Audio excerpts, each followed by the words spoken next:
Hello दोस्तों, स्वागत है आप सभी का हमारे YouTube चैनल आई प्लस लर्निंग में। मेरा नाम है ध्रुव राय। तो कल की क्लास जहां पर हमने ख़त्म की थी, आज की क्लास हम उसी के आगे से शुरू कर रहे हैं। फिर एक बहुत ही इंपॉर्टेंट क्वेश्चन है, कई बार ये भी पूछा गया है, आरआरबी गोरखपुर, आरआरबी चंडीगढ़, अहमदाबाद, जम्मू, काफ़ी इंपॉर्टेंट क्वेश्चन है, आपने सुना होगा इसके बारे में।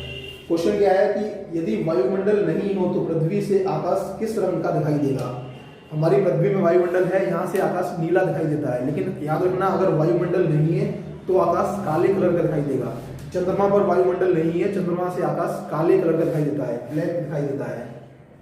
तो पृथ्वी से ऊपर जाते हैं अंतरिक्ष में, वहां पर वायुमंडल नहीं होता है, तो वहां से जो आकाश है हमारा वो काला दिखाई देता है। तो आकाश नीला दिखाई देने का कारण क्या है, यहाँ से पूछ सकते हैं कि पृथ्वी से आकाश का नीला दिखाई देने का कारण क्या है, क्वेश्चन के में पूछा गया है। तो वो है प्रकीर्णन। अगर ये हमें नीला दिखाई दे रहा है पृथ्वी से, तो इसका मतलब है प्रकाश का प्रकीर्णन, इसके कारण से ये हमें नीला दिखाई देता है, प्रकाश का प्रकीर्णन। प्रकीर्णन कैसे होता है, जो धूल के कण होते हैं वायुमंडल में, उनके द्वारा प्रकाश का प्रकीर्णन होता है, इसी वजह से हमें आकाश जो है वो नीला दिखाई देता है। तो ये आपको याद रखना है, ये काफी बार पूछा गया हुआ क्वेश्चन है। यही क्वेश्चन घुमा के पूछा गया है, ये पूछा गया है अगर जमीन की फिजा ना हो तो आसमान नजर आएगा। ऑप्शन में है बेरंग, सफेद, नीला, तारीख। तो आपको ये वर्ड याद होना चाहिए, अगर नहीं है तो आप इसकी इंग्लिश देखेंगे तो इंग्लिश में तो सेम ही होगा, ब्लैक लिखा होगा। तो अगर हिंदी में समझ में नहीं आ रहा तो आपको इंग्लिश भी देखना है। तो इसका मतलब क्या हुआ, जमीन की फिजा ना हो। फिजा का मतलब क्या है, हवा, जमीन पर हवा उपस्थित ना हो, फिजा का मतलब होता है हवा। तो आकाश का रंग दिखाई देगा तारीख। तारीख मतलब क्या होता है, काला। आकाश का रंग तारीख दिखाई देगा, काला। ऐसे क्वेश्चन में यहाँ आपको समझ में ना आ रहा हो, आप इंग्लिश जरूर देखें एक बार। कई बार क्वेश्चन में जो शब्द होते हैं वो चेंज कर दिए जाते हैं। एक और क्वेश्चन इसी से लगा हुआ है, वो क्वेश्चन क्या है, कई बार पूछा गया है ये भी, समुद्र में जल का रंग नीला दिखाई देता है किसके कारण। तो इसका आंसर भी क्या होगा, प्रकाश का प्रकीर्णन। जो सूर्य से प्रकाश आता है, जब वो वायुमंडल में पहुंचता है तो वायुमंडल में जो अणु, गैसों के अणु हैं, धूल के कण हैं, विद्यमान रहते हैं। तो इनके कारण प्रकाश का क्या होता है, प्रकीर्णन हो जाता है। तो प्रकाश 7 रंगों में होता है, तो 7 रंग अलग अलग उसमें दिशाओं में विस्तारित हो जाते हैं। तो इसी वजह से जो आसमान का रंग हमें नीला दिखाई देता है, और समुद्र का जो पानी है वो इसी प्रकीर्णन के कारण उसका रंग नीला दिखाई देता है। तो आपको याद रखना है, आकाश का रंग नीला और समुद्र के पानी का रंग नीला प्रकाश के प्रकीर्णन के कारण ही होता है। सूर्य के प्रकाश में 7 रंग होते हैं, अगर आपको उनको याद रखना है तो उसके लिए आप ऐसे याद रख सकते हैं उसको।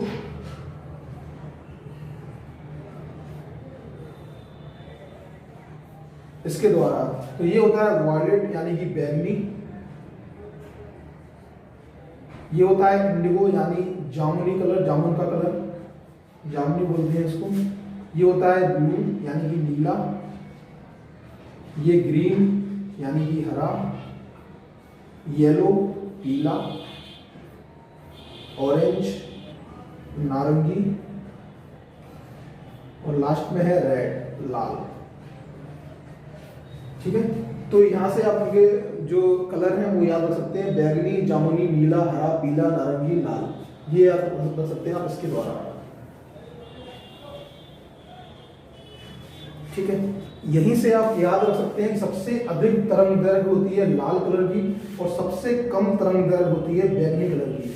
इसकी होती है सबसे अधिक तरंग दैर्घ्य, बैगनी की होती है सबसे कम तरंग दैर्घ्य। यही कारण है कि सबसे अधिक तरंग दैर्घ्य के कारण जो लाल रंग का प्रकाश होता है वो काफी दूर से दिखाई दे जाता है। तो जो रेलवे के सिग्नल या जो भी सिग्नल होते हैं वो लाल रंग के ही बनाए जाते हैं, जिससे कि दूर से ही दिखाई दे जाए। तो क्वेश्चन यहाँ से भी कई बार पूछा जाता है, ये आपको याद रखना है, सबसे अधिक तरंग दैर्घ्य लाल रंग, सबसे कम तरंग दैर्घ्य बैगनी रंग, यहीं से ये आप निकाल सकते हैं। फिर एक क्वेश्चन पूछा जाता है, रंगीन टीवी में प्राथमिक रंग कौन से होते हैं। जो कलर टीवी होती है उसमें प्राथमिक रंग कौन से होते हैं। तो जो नीला, हरा और लाल है, ये 3 कलर, एक होगा नीला, एक होगा हरा और एक होगा लाल। ये 3 कलर प्राथमिक रंग कहलाते हैं, blue, green and red. Blue, green and red, ये 3 कलर कहलाते हैं प्राथमिक रंग, जो कि कलर टीवी में होते हैं। तो ये प्राथमिक रंग वाला क्वेश्चन कई बार पूछा गया है, अहमदाबाद, कोलकाता, महेंद्र घाट, गोरखपुर, मुंबई, इलाहाबाद, भुवनेश्वर। तो ये प्राथमिक कलर आपको जरूर याद रखना है, ब्लू, ग्रीन, रेड। यहाँ से आप देख सकते हैं नीला, हरा और लाल, ये 3 प्राथमिक कलर होते हैं। बाकी के कलर जो है वो इन्हीं तीनों कलर को और कलर में मिलाने पर ही बनते हैं। ठीक है। फिर एक क्वेश्चन पूछा गया है जो अभी हमने बात की, काफ़ी बार पूछा गया है ये क्वेश्चन भी। ये क्वेश्चन पूछा गया है चंडीगढ़, मुंबई, अहमदाबाद, भोपाल, चेन्नई। तो क्वेश्चन क्या है कि निम्न में से किस रंग की सर्वाधिक तरंग दैर्घ्य होती है? तो जो लाल रंग है इसकी तरंग दैर्घ्य सबसे अधिक होती है। तो ये आपको याद रखना है, सबसे कम तरंग दैर्घ्य होगी बैगनी की, सबसे अधिक होगी लाल रंग की। एक क्वेश्चन और पूछा गया है, इंपॉर्टेंट है ये भी, कि निम्न में से कौन सा रंग दिए को अधिकतम दर्शनीयता देता है? अधिकतम दर्शनीयता देता है पीला रंग। जो येलो होता है ये पीला रंग सबसे अधिक दर्शनीयता होती है इसकी। ये अलग से पूछ सकते हैं, सबसे अधिक दर्शनीयता किस कलर की होती है?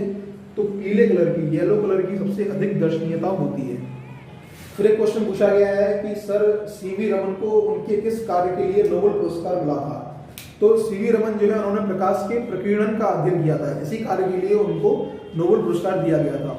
प्रकाश के प्रकीर्णन को उन्हीं के नाम पर रमन इफेक्ट या रमन प्रभाव भी कहा जाता है। तो 1930 में इनको प्रकाश के प्रकीर्णन के लिए नोबेल पुरस्कार प्रदान किया गया था, सीवी रमन। ये याद रखना है आपको। फिर एक क्वेश्चन है, ये भी कई बार पूछा गया है, पहले भी हम इस पर बात कर चुके हैं। ये भोपाल, चेन्नई, इलाहाबाद में पूछा गया है। एसआई पद्धति में लेंस की शक्ति का मात्रक क्या है? अभी हमने आज की क्लास में ही बात की थी। तो जो डायोप्टर होता है वो, उससे हम लेंस की शक्ति मापते हैं। तो डायोप्टर होगा लेंस की शक्ति का मात्रक। ठीक है। फिर एक क्वेश्चन है जो कई बार पूछा गया है, वो क्वेश्चन है कि निम्न में से कैमरा का कौन सा भाग मनुष्य की आंख की रेटिना के समान होता है? तो जो कैमरा होता है उसमें एक फोटोग्राफिक फिल्म लगी होती है। तो जो फिल्म होती है उसका ये मनुष्य की आंख के रेटिना के समान होता है। ये याद रखना है आपको, ये क्वेश्चन कई बार पूछा गया है। तो कैमरे में जो फिल्म लगी होती है फोटोग्राफिक फिल्म, ये मनुष्य की आंख के रेटिना के समान कार्य करती है। ठीक है। फिर एक क्वेश्चन पूछा गया है, कई बार पूछा गया है, हम बात कर चुके हैं पहले भी। यदि दो आदमी चंद्रमा की सतह पर बातचीत करते हैं तो वे, ऑप्शन दे रखे हैं। तो आप जानते हैं कि चंद्रमा की सतह पर वायुमंडल नहीं होता है, निर्वात होता है। तो अगर दो व्यक्ति बात करेंगे तो वो आपस में एक दूसरे की आवाज़ नहीं सुन सकेंगे, क्योंकि ध्वनि के संचरण के लिए, ध्वनि की गति के लिए किसी माध्यम की जरूरत होती है। ध्वनि निर्वात में गति नहीं करती है, हम पहले भी देख चुके हैं। तो ऐसे क्वेश्चन अगर आते हैं जहाँ पर निर्वात नहीं है, चंद्रमा पे आपको याद रखना है, जहाँ पर निर्वात है सॉरी, तो चंद्रमा पे आपको याद रखना है कि वहाँ पर निर्वात होता है, तो वहाँ पर हमें ध्वनि नहीं सुनाई देगी। यहाँ तक कि अगर हम आपस में बात कर रहे हैं दो व्यक्ति, तो उनको भी अपनी ध्वनि सुनाई नहीं देगी। ठीक है। फिर एक क्वेश्चन काफ़ी बार आया है, कोलकाता, रांची, इलाहाबाद, गुवाहाटी, भोपाल, चंडीगढ़। तो इस पर हम बात कर चुके हैं आज की क्लास में। मोटर वाहनों में पश्च दृश्य दर्पण के रूप में कौन सा दर्पण उपयोग में लाया जाता है? तो अभी हमने बात की थी, जब हम उत्तल दर्पण पढ़ रहे थे, तो उत्तल दर्पण का उपयोग करते हैं। मोटर जो वाहन होते हैं उनमें उत्तल दर्पण का उपयोग करते हैं पीछे के वाहन को देखने के लिए।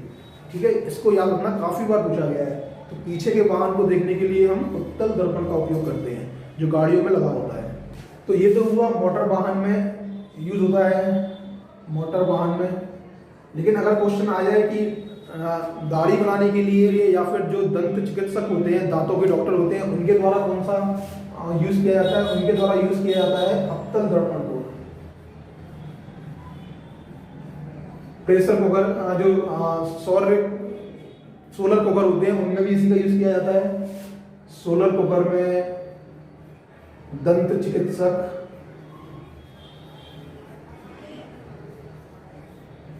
दाढ़ी बनाने के लिए इसका यूज किया जाता है। ये याद रखना है, ऐसे काफी क्वेश्चन पूछे जाते हैं। मोटर वाहन में पीछे की ओर देखने के लिए उत्तल दर्पण, बाकी सोलर पैनल, सोलर कुकर, दंत चिकित्सक और दाढ़ी बनाने के लिए अवतल दर्पण का यूज किया जाता है।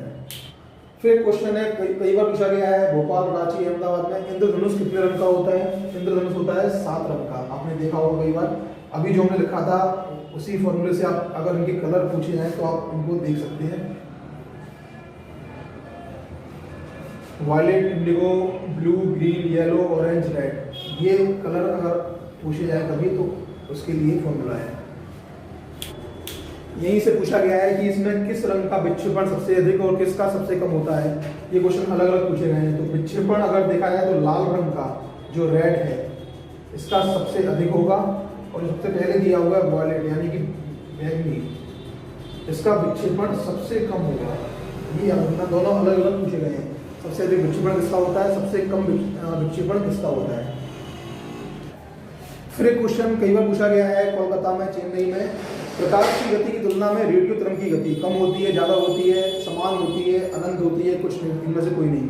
तो प्रकाश की गति और रेडियो तरंग की गति समान होती है, ठीक है, ये याद रखना है आपको। जो प्रकाश की गति होती है वही रेडियो तरंग की गति भी होती है। रेडियो तरंग का उपयोग हम टेलीविज़न में, रेडियो में प्रसारण होता है उसके लिए रेडियो तरंग का उपयोग किया जाता है। एक फॉर्मूला है जिससे कई क्वेश्चन पूछे गए हैं और डायरेक्टली वो फॉर्मूला भी पूछा गया है, तो एक बार उसको और देख लेते हैं हम।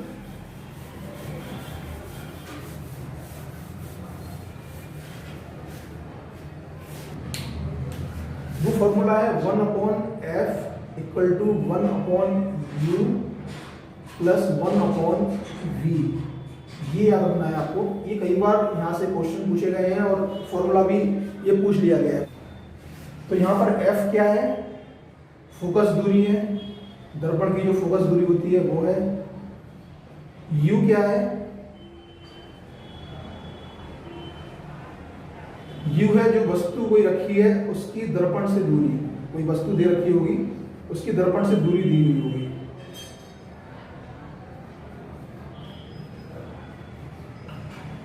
और v है प्रतिबिंब से दर्पण की दूरी।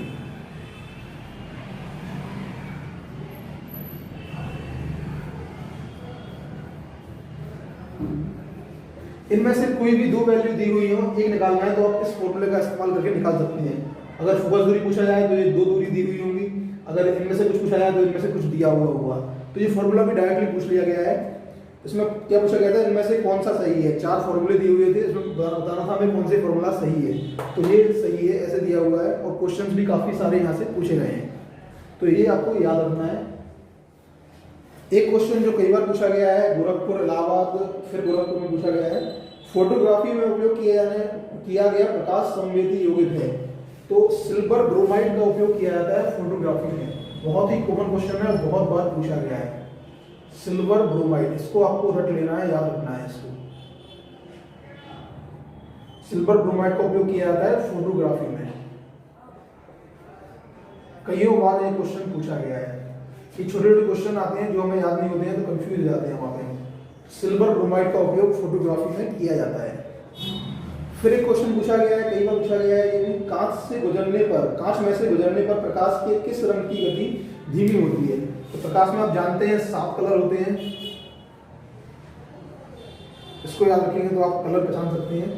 तो सबसे तेज गति होती है कांच में रेड कलर की, जो लाल रंग होता है उसकी सबसे तेज गति होती है, और जो बैंगनी कलर होता है उसकी गति कांच में सबसे धीमी होती है। तो कांच में बैंगनी कलर की गति सबसे धीमी और लाल कलर की गति सबसे तेज होती है। लेकिन अगर कहा जाए निर्वात में, तो निर्वात में जो 7 कलर होते हैं प्रकाश के, इन 7 की गति समान होती है। निर्वात में इन 7 की गति क्या होगी, 3 × 10⁸ मीटर/सेकेंड। निर्वात में इन 7 कलर की गति समान होती है, लेकिन कांच में अगर पूछा जाए तो कांच में लाल कलर की गति सबसे अधिक और बैंगनी की सबसे कम होती है। ये याद रखना है आपको। फिर एक क्वेश्चन फिर पूछा गया है, हम बात कर चुके हैं। सामान्य आँख के लिए सुस्पष्ट दृष्टि की न्यूनतम दूरी 25 सेंटीमीटर मैंने देखा था। ये बहुत अच्छे से याद रखना है आपको, कई बार ये क्वेश्चन पूछा गया है।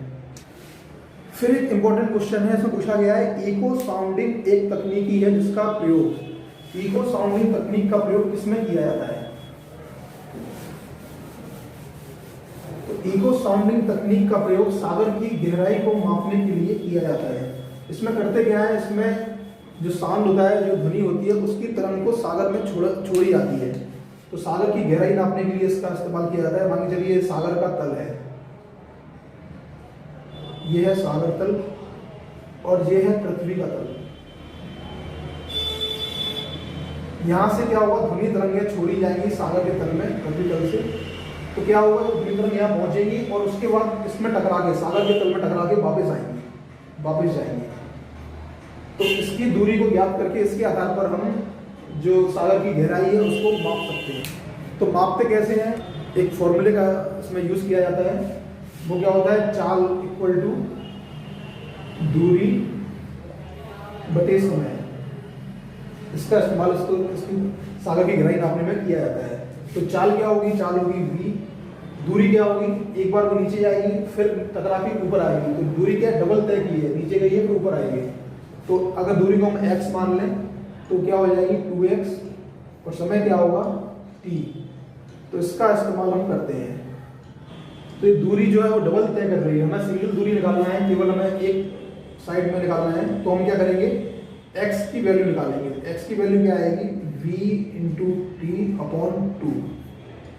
तो अगर हमें दूरी नापना है जो कि x है, तो इसके वेग इंटू सेकेंड अपॉन 2 यहाँ से निकाल सकते हैं सागर की गहराई। फिर एक क्वेश्चन जो कई बार पूछा गया है, ध्वनि के शोरगुल का मापन होता है।